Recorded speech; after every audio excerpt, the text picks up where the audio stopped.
Hi guys, how you doing? I'm just doing a wee video of a variation of the Zercher squat that you're going to do this week. The strength and conditioning Sunday session has just finished, and I got the guys doing what's called chaos back squats. Now I know the term chaos might be sounding quite amusing, but essentially all a chaos movement is, when you add in the term chaos to a movement, essentially you're adding in an element of instability. To make it more challenging and to bring in a lot of the sort of smaller stabilizer muscles. So in this example, you're going to be using the resistance bands. So it's fairly straightforward to do this. You're going to be doing your Zercher squats as the way you've been doing the last few weeks. I recommend, remember, do all these movements with your trainers off. All you're going to do is take a band and a couple of kettlebells. So you have a kettlebell, I've already put one on that side. You just hook it through like that, simple as that, and then that's it, hooked on, and then you just bring it on right up to the top of the bar, like that. So the one slight disadvantage to using the purple bands over the green ones is the green ones are stronger, so when the weight's hanging, they don't get pulled down as much. And the reason that becomes a potential issue is if you squat deep, if you've got a good deep range of motion in the squat, you'll notice, you'll end up, the kettlebell will touch the ground, because as you can see it's hanging quite low there, but with the green bands it's hanging a bit higher. So that's something just to bear in mind. But if you are using the purple bands, you can easily just like loop it round a few times. I'm not going to do that for the sake of the speed of the video. I don't want to keep it going too long, but you can just loop it round a couple of times so that it's up here and it'll be less likely to hit the ground. Don't overthink this. I want you to try, I think Zercher squats are one of those exercises that people are maybe a wee bit reluctant to go heavier on because it's so demanding. But what I want you to understand is that the reason we do the Zercher squats is that it's an extremely effective core exercise. If you've got the weight right, you should notice that your abdominal muscles are working like so hard. So this is more than just a leg exercise, it's a core exercise.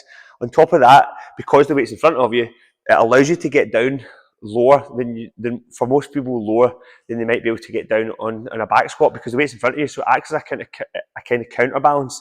So as you go down, you might feel like you're going to fall back, but that weight in front of you just allows you to get a bit of extra range.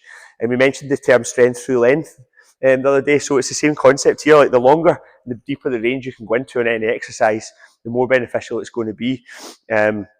And also, by working through a deeper range here, it's also giving you a chance to work on potential issues with ankle mobility or hip mobility that you might have. So you pop the bands on, and then all you're going to do from there, don't overthink it, just do what you've been doing. I recommend, though, you take a wee sort of clenched fist and hand and sort of create a brace here. It just helps keep a bit more tension. Okay, and then you come back. So the hardest part will actually be stepping back, because you're moving with it back and forwards. But once you're in position, as I said, don't overthink it. Now, these kettlebells will touch the ground, because I luckily can actually squat quite low. It's one of the things I can still do well. But like I said, you can loop it round if you find that this is happening here, and then come back up. I want you to just focus on keeping a nice tempo, nice and smooth, keeping the chest up. Really be aware of what's happening at your feet. We want you to feel as though your feet are nice and secure on the ground. Tripod position, you should feel a weight distribution through your heel, through the ball of your foot, and through the outside part of your foot as well, around the small toe. Try to emulate the weight you've been doing. So obviously with these two 8 kilos kettlebells on there plus the bar, what's that? That's 36 kilograms. So try and do what you've been doing. Don't bring the weight down. Like I said, I don't imagine you'll need to bring the weight down that much than what you've been doing. You might a little, but once you've had a go on it, try and mimic the weight you've been doing and get good tempo and really feel the benefits of it. Okay, but try and push yourself. If you want to then add weight, it wouldn't be necessarily a case of like beyond 16 kilograms and the greens to add more weight. Just like you would just put a plate on there. So I wouldn't recommend that you start adding more and more kettlebell weights to the band, because it will just get stretched more and more and more. But if you just add weights to the actual plates, or the bar, it's easy. Okay, so there you go.